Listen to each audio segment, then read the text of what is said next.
palakpakan nyo si Jason kasi ngayon lang kayo makakita ng dapat tune up mauuwi sa trilogy. Powercast Sports. If you're new here, don't forget to subscribe and hit the notification bell. This content is presented by Arena Plus, Astig sa Sports. Wala bang si JC o rights na makipag-negotiate? He has. Again, lagi kong kausap din si Sir JC. Hindi, mabait yan si Ito. Again, nothing against Masayuki Ito. Lahat ng naririnig ko sa kanya, puro positive from saan man guys, from Sir JC Manangkil. Yes. Wag lang masasabi, dahil nga pinupulot ng mga fake news vlogger yung boses niya eh. Sasabihin niya takot si Marlon Tapales? Hindi naman sinabi ni Masayuki Ito. Ang sinabi niya doon sa video, para maliwanag, iba daw ang direksyon na gusto ni Marlon Tapales. Sabihin nyo na lang, bakit ba na-brought up yung mga challenge? Because your fighter keeps on talking trash, or hindi pala your fighter's brother keeps on talking trash, Marlon Tapales. Di ba? Di kung takot naman pala kayo at wala kayong kakayahang i-materialize yung laban, di ba? Shut the F up, dog! But have you received an offer? Because parang ganun ang dumating. I asked her son, wala. Hindi kasi yun ang yung sa pagka ko doon sa video, may offer daw. Anong offer? Verbal? Baka verbal. If that is written, can you show us the documentation?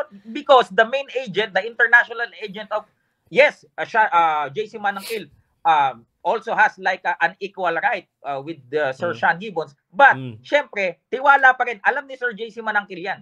Talagang pa rin siya. Kung nakadepende pa rin siya kay Sir Sean Gibbons. Alam ni Sir JC yan. So, let me ask this as well, kasi ito nga yung pinapalabas nila na hindi naman pala't papalag si Tapales. If the price is right, palag talaga. Oo naman. Kasi nga, you keep on talking eh. If you keep on talking, you need to walk the talk. Offer the appropriate amount dito sa kalidad ni Marlon Tapales. Puro sa sinasabi nyo, ang laki, million. Tapos si Tapales, hindi nyo afford. Naturalmente, he is fresh from his fight against Naoya Inoue. Ano yan? Pipresyuhan nyo ng pangbangketa? Okay. So, but obviously, ako, alam mo na gusto ko ito makita. Still, there's possible negotiation and this could still happen. Kasi sinabi ko na nga sa mga tao, tinignan ko yung ranking, tinignan ko yung mga pangalan, wala na talaga siya makakalaban dito. Yes. Kung hindi si Sam Goodman, Luis Neri, TJ Duhaney, Carla Mes Martin, Reyes Alim, mauwi talaga siya sa tune-up pag hindi si Marlon Tapales sa mga kalaban niya. Isa pa, Pao. Ang tagal ko nang ginagawa, nung na-expose si Jason, tinanggi nila.